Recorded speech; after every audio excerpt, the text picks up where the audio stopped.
I'm Dr. Bart Rademacher, prescription for your transformation, real people, real conversations, and real success. And so I have a question for you. And again, the purpose of this platform is to bring to you new voices, new solutions, so that you can actually change your life. But it really is about several things that you have to be aware of. It's about that awareness. It's about the perspective. It's the meaning. It's the focus, all these different things, because depending on what those are, your life will be able to be changed. And so that's the key process that I incorporate in this entire platform, is bringing in people so that they can deliver new perspectives and new ways for you to look at things in your life that can dramatically change it. So my first question for today, and this is relevant to this amazing guy that we're going to talk to in a moment, but are you living scared? Yes, are you living scared in your life? And if you are, or if there's enough disturbance, there's enough discomfort in your life, or enough of a fear of what can happen in your life, and that's the big one. You know, are you absolutely sure that you can predict your own personal health and well-being and livelihood in the future with the state of affairs that you find yourself in right now? So what's it going to take for you to make that shift? And here's a guy that found himself in a very interesting, and I'm going to leave it at that, very interesting place in his life, and he made that dramatic change. But most importantly, he did not wait for half of his life to transpire to make that change. He's 23 years old, totally shifted his life, 180 degrees, and now he's incredibly successful and actually quadrupled his income and has an amazing trajectory for the rest of his life. So I want to welcome Kevin Crenshaw from Kevin Crenshaw Fitness. So welcome, Kevin. Thank you for having me. I'm excited to be here today. That's for sure. Awesome. So first of all, share briefly, just absolutely briefly, what it is that you do. And then I want to go into your story because I think that's relevant. And I also want to find out, if you will, and again, briefly, you know, what we're going to talk about so that people can have a perspective of why they should be listening to our talk today. All right. Yeah, definitely. So I help people have more energy, drive, and confidence so that they can live a life of more fulfillment, right? So I am a trainer. I'm a group fitness instructor and an online trainer. So I give, you know, the how-to for working out and having more energy and all that stuff. But we do that to have more confidence or to, you know, spend more time and have the energy to spend time with your kids or with your business or with your relationships, right? So I help people have a more fulfilling life at its core. That's what I do. And in terms of my story, right? So I used to be 100 pounds, skin and bones, really heavily medicated, suicidal. I was shy. I was just in this really dark spot in life. And that leads us to today, you know, where I help people get out of that spot. I'm a group fitness instructor and you can't really be shy to do that, right? So it's taken my life is crazy. It's taken a really cool trajectory. But like you were saying, you know, I live scared, and that's not all. People are like, wait, what? And, you know, we're emotional beings, and that's the power in what I do is teaching people to tap into their emotions, because when you can add emotion to your emotion, game over, right? But society has taught us that, oh, don't be too much or don't get too invested or don't give your hopes up, and so we numb down our emotions. And I say do the opposite.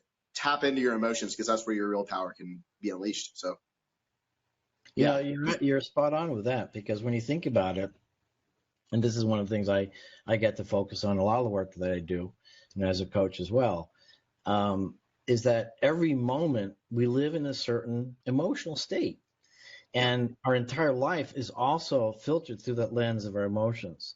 So to, you know, dial down or dumb it down, as you're saying, you know, our emotions, you're really losing out big time from your life. And to absolutely be able to fully express and share, but more importantly, witness those, have your emotions being witnessed, is really amazing.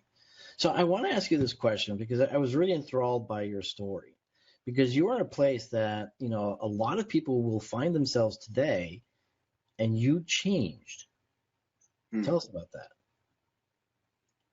Yeah, I mean, I hit a threshold. I got in tune with my emotions, and I got really freaking scared. Because it was kind of like the straw that broke the camel's back type of thing. It was just enough was enough, and something in me snapped. And I said, I'm not living another second like this, because I looked into the future and saw the trajectory of my life if I kept doing the same thing over and over again. And that is what scared me, because I had pain in the present too. You know, I was in abusive friendships with people, and I just, there was no fulfillment or joy in my life. I just wanted an escape of reality, right? And again, numbing down my feelings. And I looked into my past and I was like, well, I mean, that wasn't fun.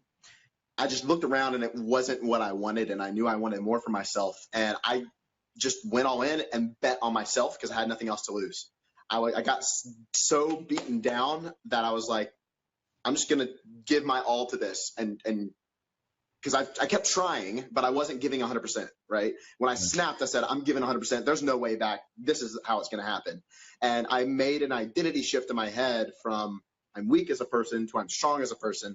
And that's what I help my clients do, because I cover the psychology behind everything. It's not just about this is how you work out and this is how you eat. A lot of that stuff is very basic and we know it. But what's going to allow somebody to follow through and actually see results is their psychology, belief, and their identity. Shifting your identity, then your body's going to follow. So that leads to a life of more fulfillment, which again, a life of more fulfillment is, if you think about it, emotional. Like think about like your dream, like goals, like all that stuff. It's filled with emotion, yet you're living in this like dumbed down or numbed down state. It's not, you got to get to that spot first emotionally, then everything else comes. So did I answer your question? I think. Yeah, no, absolutely. But there was one particular moment in your life. Yes. You know, Yes. and as you know, you and I always hear from Tony Robbins. You know, we're fanatics for him, and for good reason, because the guy has changed so many lives. And personally, I'm very grateful, you know, for him allowing me that space, that knowledge or awareness that I could change my life as well. And just I noticed something. You're a little fuzzy right now. Your picture is. I don't know what the deal is, if you're out of focus, or I just want to make sure that maybe. Yeah, they're perfect. You know, there you go. All those girls out there need to see how handsome you are, right? Hey, there we go. I'm clear now. So yeah, you're perfectly clear. But there was a moment, you know, that your destiny was decided on. And do you remember that moment? And what was that very specific thought or decision that you made? Because I think what happens often is that people don't experience enough pain, whether it's pain in that moment or the projection of pain in the future. They don't realize that, and say they don't make that shift. So what was yours? Yeah. There were two. So the first one was with my physical body when I did that transformation. It was probably, I want to say, around February, about 7 years ago. And I was just miserable, looking for an escape from reality. My friends were picking on me. I had no self-confidence or self-worth. I wouldn't talk to girls because I was so scared. Like that, I was that guy, right? And like, I remember the day that my friends did this routine. They were in the wrestling team, so right, they want to get together and wrestle, and I didn't do anything active. They were pinning me down easy and then laughing at me, and that just enough of that. And I'm not standing up for myself and saying, hey, like, I really would appreciate it if you didn't do that. I just kind of took it and laughed it off with them, right? And so I almost encouraged it, but there was nothing out of the ordinary. It just happened again, and that night I could not sleep, and I was just like, I'm not doing this again. I'm not doing this again. I'm not doing this again. And I got started working out with a program called P90X, and I did it at home, right? And so I was doing some research. I went to my computer and just started like looking at workout programs. I remember that was like the big thing, you know, back 7 years ago. And so I was like, the hardest one, boom, I'm doing that because I know that's what's going to work. And I'm dedicated, I'm determined. I spent every penny that I had on it and all the extras and equipment and all that stuff. And that was, I guess, the moment when I invested the money in it and said, this is going to happen, right? But it was nothing out of the ordinary. It just was that one time where I said, I'm not doing it again, because I looked into the future. When the second time it happened was when I was homeless. And this was last year, when I shifted from a business standpoint. So, you know, I had picked up 4 jobs because I was homeless, and I hit this breaking point of like, all right, I can't live another second like this, because I was going to park my car and my card got declined for $1. That was it. I was like, no, this ain't happening. I'm changing something. So I picked up 4 different jobs, and it happened again in the middle of it. My car broke down, and I'm walking in downtown Dallas, 100-degree weather, from one job to another. I had to walk 2 miles, and I was just beating myself up in my head. I was like, how could you let it happen like this? You had so much, and now it's led to this. Like, and I was angry at myself. And then in the moment, I caught myself, and I go, this is happening for you, not to you. You're going to be sharing this story one day and inspire other people. You're going to be a model for them to follow. Why are you beating yourself up? And from that moment on, I chose to be grateful for everything that I had instead of like worrying about what I didn't have. And even though I was still homeless, I never had to sleep on the couch or on the street. I had people like let me sleep on their couch, or people would feed me, and I'm extremely grateful for that. But I was looking at the fact that I didn't have my own place instead of I'm actually being taken care of. Right? I shifted my mindset, and that's when it was game over. I started to enjoy the process, and then before you know it, I get my own place. So, and then it's compounded up to today. So there were really a few different instances, yeah. But I would say something really quick to the listeners and other people. Don't wait for something. Like, you got to create it for yourself. Like, don't wait for something outside to happen. Because at that first time when there was nothing external happened differently except for my mindset around everything. Right. So you don't have to wait until you get homeless or until you have something horrible happen to change your life. Like, if you just want a better quality of life, make it happen yourself. And that's what I teach people, is how to build that leverage to make it happen. So, yeah, I'm glad you brought that up, because I was going to say something similar. But first I want to commend you and tons of respect for someone like yourself, who actually at the age of 15, 16 made these, huge shifts, huge leaps in life. And so that's so key, because many people will come up with a story, well, I'm too old, I'm too young, I'm too this, to that, to not make that shift. And obviously you've made that shift, and you've made that shift several times, but you also shifted your identity. And that is the key part. And we're going to talk a little bit about that in a moment. And you're also spot on. And I've been working with a brilliant fellow by the name of Steve Linder from Strategic Brain. And he talks about 2 types of growth. One growth is what he calls evolutionary growth. And the other growth is what he calls revolutionary growth. You just went through that revolutionary growth. You revolted against something that you just would not tolerate for a moment longer. And that was a revolution to the status quo. And what you're just sharing right now is so important, because why wait till that moment of absolute crisis or pain when you can avoid that altogether? And that's called evolutionary growth. And all of that comes from people like you, because you are a mentor, a teacher, a resource for other people. And I think that's the key point, is that go find out what those resources are for you, anybody listening in right now, so that you can change your life. And that's exactly what you did. I mean, you're the poster child for change, and that's awesome, because you tapped into those resources out there, because we don't know everything. And again, that's the reason for this platform, so that people can find out more about what they don't know, that can make that change in life. But what I respect about you is that you actually walk the talk, and you've done it. And so from that perspective, you're a key person for people to learn from, because you've already done it. And so other people can do the same thing. So the question I have for you, because before we started, you talked about a couple of things which I thought were absolutely brilliant. And the first one is about mindsets. So tell us about the mindset that you think is key in this whole process. Right. It's really twofold, that you need the right perspective. So if you're not satisfied with your life, you either need to change your perspective or change your life. So a shift in perspective is always something. It's usually a blend of the two. It's when you shift your perspective on, like, for example, life is happening for me, not to me, right? Like it opened my eyes to so much more. But then also, people think that once they get abs, they'll be confident, or once they achieve that goal, then they're going to have more energy, or that they'll have a better, again, life of more fulfillment, whatever that is for you that you're looking for. I talk with a lot of people who look for confidence. Maybe it's just because like attracts like. That's what I thought that I was going to get once I got fit.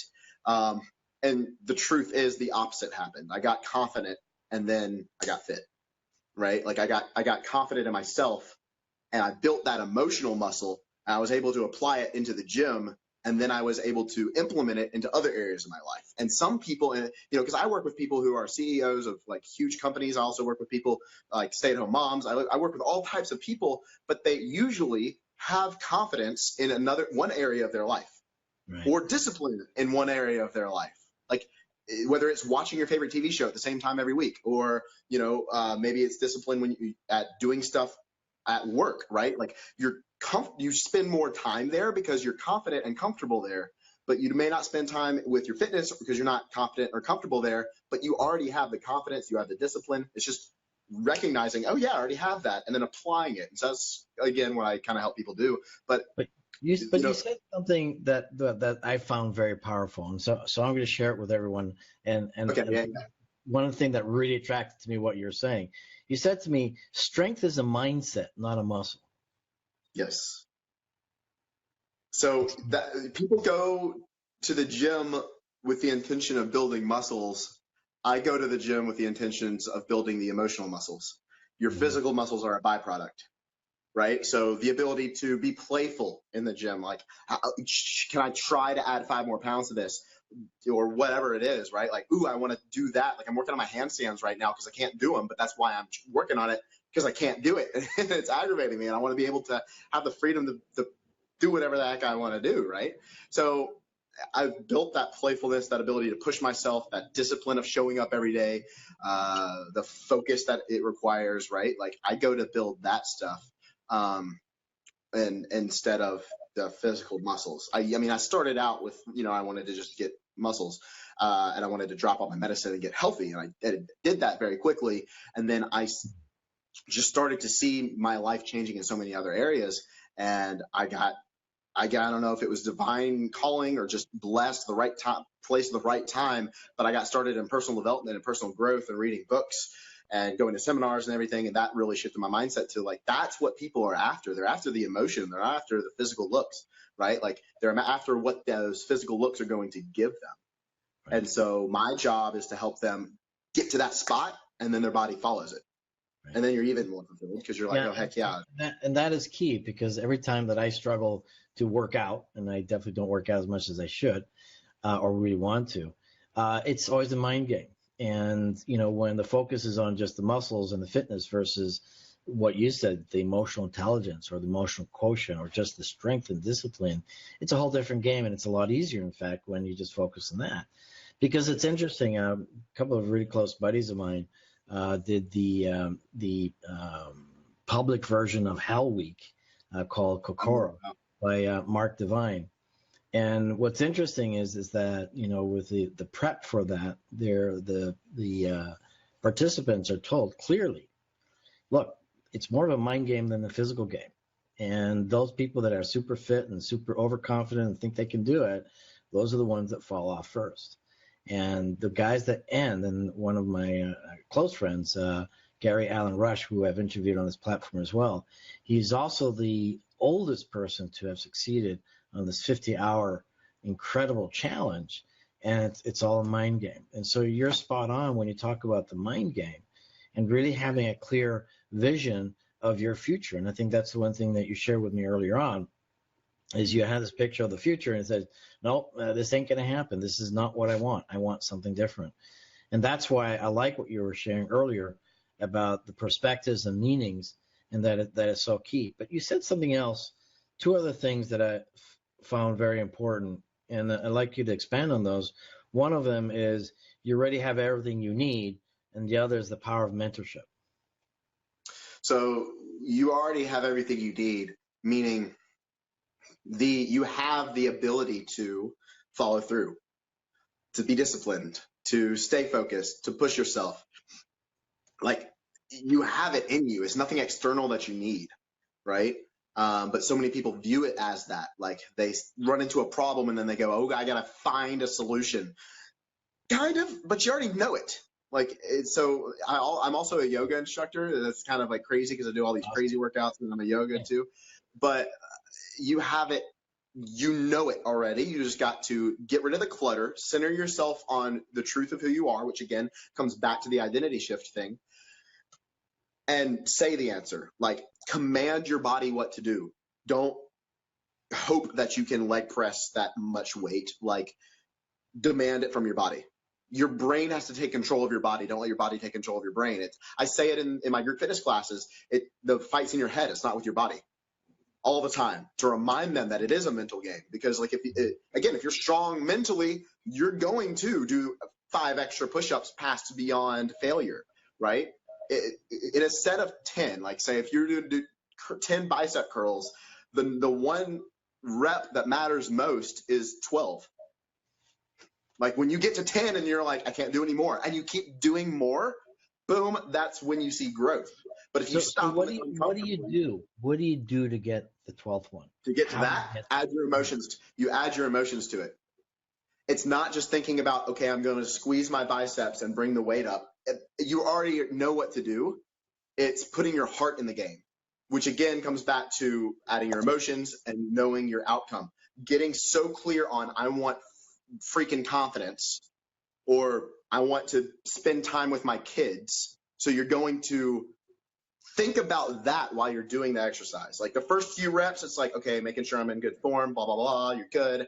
And then when it starts to burn, the more it burns, the more you got to tap into, I call it your inner fire, your inner drive, and your emotions into it. Get freaking emotional when you go to the gym. Like, don't just sit there and go, okay, I broke a sweat. Like that, you don't go to the gym to empty your energy tank. You go into the gym to show who you are. Does that make sense? I guess. Makes perfect sense, because sometimes I catch myself out and I say, I'm really tired, or I'm so busy, and then I don't get to number 12. It's like, and I wimp out, right? And I have those days too. I actually had a conversation with one of my clients and one of my really good friends. What was it, yesterday? He was like, man, I didn't sleep enough, like I didn't eat enough, and I'm in the gym. And he's like, but that was just one of the best workouts I ever had.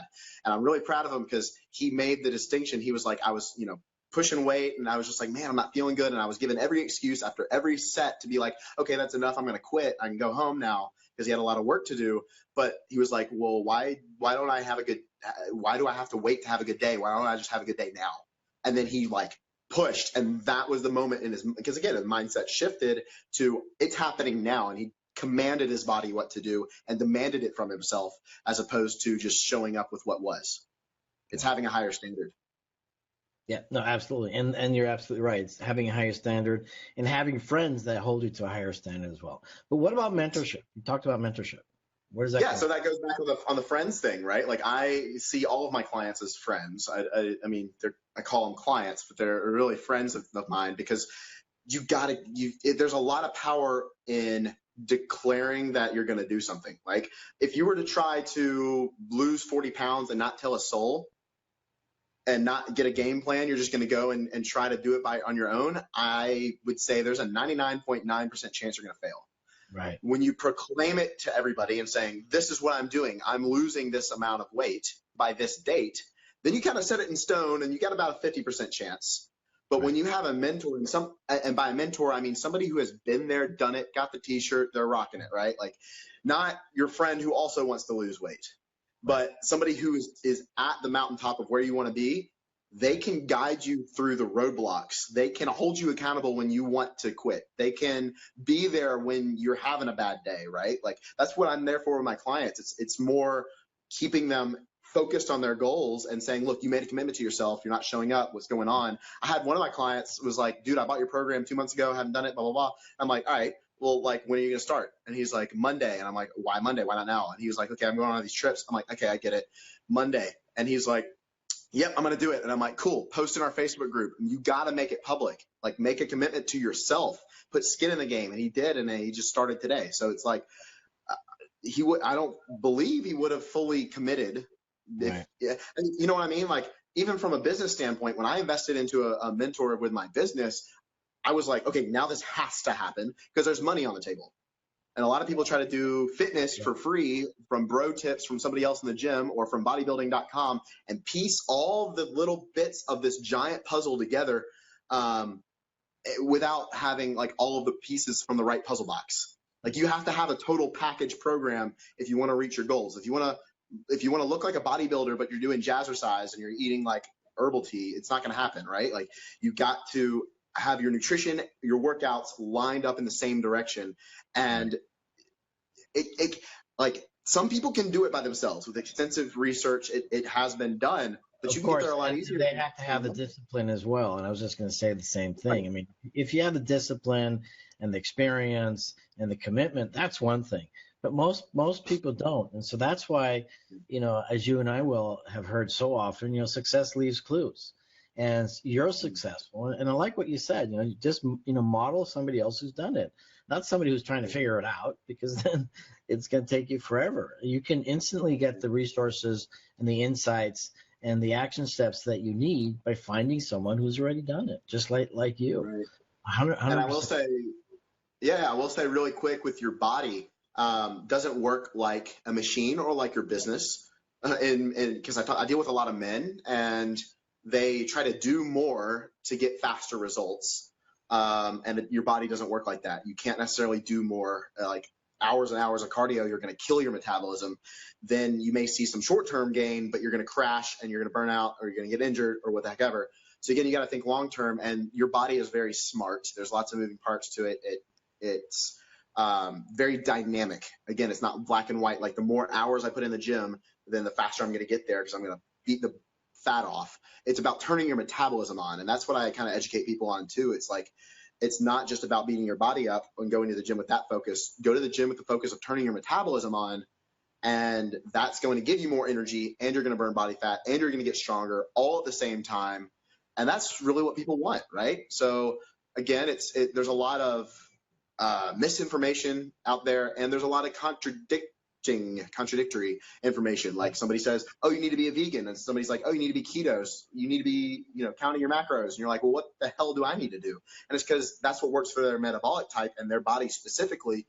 So I help people also figure out what works for them specifically and declutter all of the noise online and really get to their goals the fastest. Like if there's one nutrition plan that fit everybody, we find it by now. Like there is no standard, because everybody's different.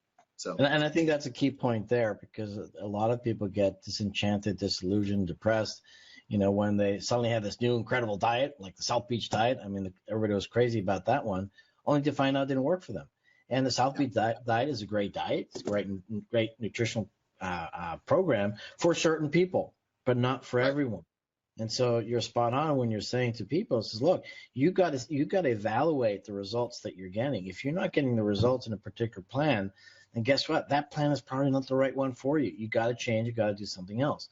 But I want to hear a little more about this concept, because it's something I kind of heard, from time to time, but not as clearly as you. How do you turn on your metabolism? That's really good. Yeah. So it's your style of training, working out like intensely for a shorter period of time as opposed to hours of continuous cardio, right? It's your style of workouts, both when you're doing strength training and when you're doing cardio.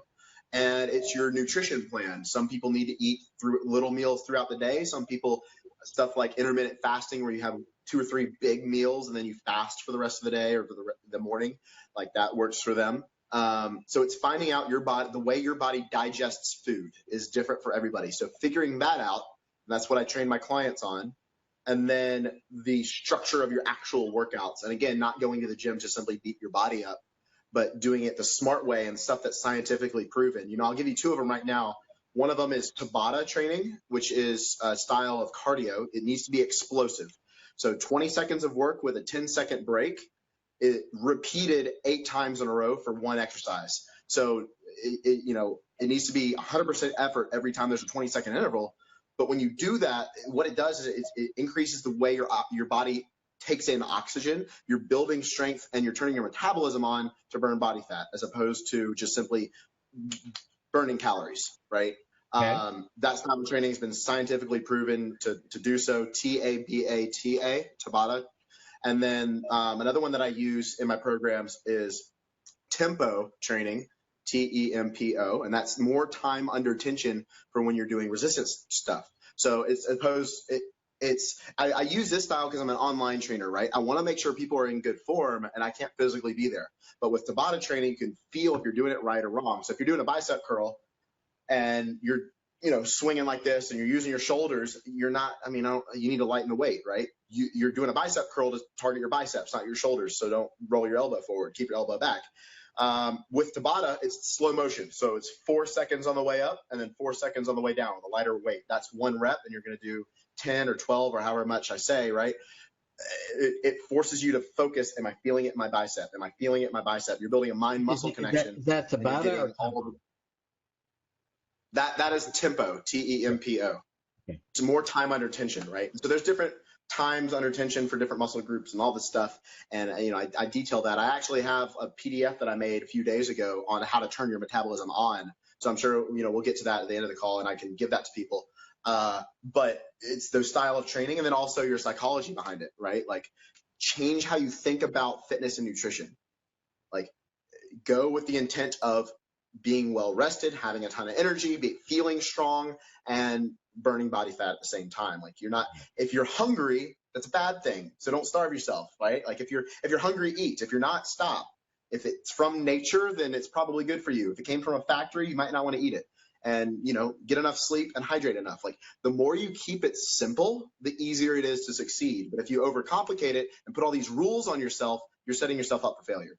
Yeah, no, and you're spot on, and I've discovered that myself. I actually just started the intermittent fasting, and I'm doing it successfully about 85-90% of the time. Occasionally it's just not going to work because of the social environment that you're in, and then you have a couple of too many drinks or at the wrong time. But it's for me it's that simplicity now. I don't have to think about it. Just between 9 p.m. and 1 p.m. I don't eat. It's it. It's 16 hours of fasting, and then I'm just going to add things onto it. So, I really enjoyed our talk, and what I'd like to invite people is to follow a link so that they can get your PDF, because I think that's going to be key. So give us a link at the end of this interview on one of the comments where people can follow and get information, get that PDF, because I think that will be really helpful.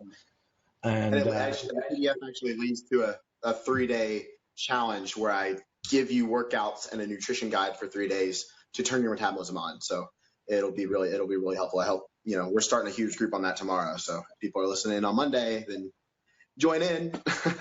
That's awesome. So what is the best way that people can connect with you, by the way? KevinCrenshawFitness.com. Find me there. You can find me on Facebook, Instagram, Kevin Crenshaw Fitness. I respond to basically everything. So if you send me a direct message, I will get back to you. And yeah, I'm here to help any way I can. Any questions, or if anybody's ready to get started too, I'll help them out. I love it. So I'm Dr. Bart Rademacher, Prescription for Your Transformation, Real People, Real Conversations, and Real Success. Having an incredible conversation with Kevin Crenshaw. One of the things that we didn't talk about, but it's, I think, a key point, especially for men, is his mastery program that really gets to focus on us as men owning our masculinity. It's a fearful thing for a lot of people to consider, to own your masculine energy. But the truth is that when we get to own our own confidence, we become much better men for the rest of the world. And there's this misconception that the male energy has to be dumbed down, has to be curtailed, has to be controlled, because so many there's so much aggressiveness out there in the world. But that's different. Men who own their masculine energy are not aggressive people. They're just incredible, powerful individuals for the best of society. And that's one thing that I know Kevin works on as well. So Kevin, I really want to thank you for today, and just like to give you the last word before we sign off. Thank you so much. I really appreciate it. And I do want to say to everybody else, we started off talking about fear. Fear can stop you or it can be fuel. So I live fearful of the pain of regret, because I'm constantly looking at, I don't want regrets, when I'm later down the road. So that drives the heck out of me, knowing that that could happen, right? So that's why I take action on things now, as opposed to the pain of, or the fear of starting something or failing or whatever it is.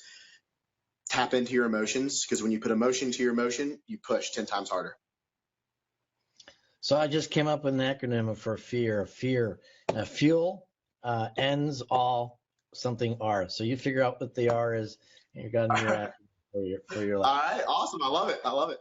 Hey, Kevin, thank you so much. God bless. And anybody out there who wants, who's ready for the change and really is committed to make that change, or if just you want to find out more about what's possible, Kevin has an incredible online program. Go find him, Kevin Crenshaw Fitness. And I'm Dr. Bart Rademacher. Till tomorrow.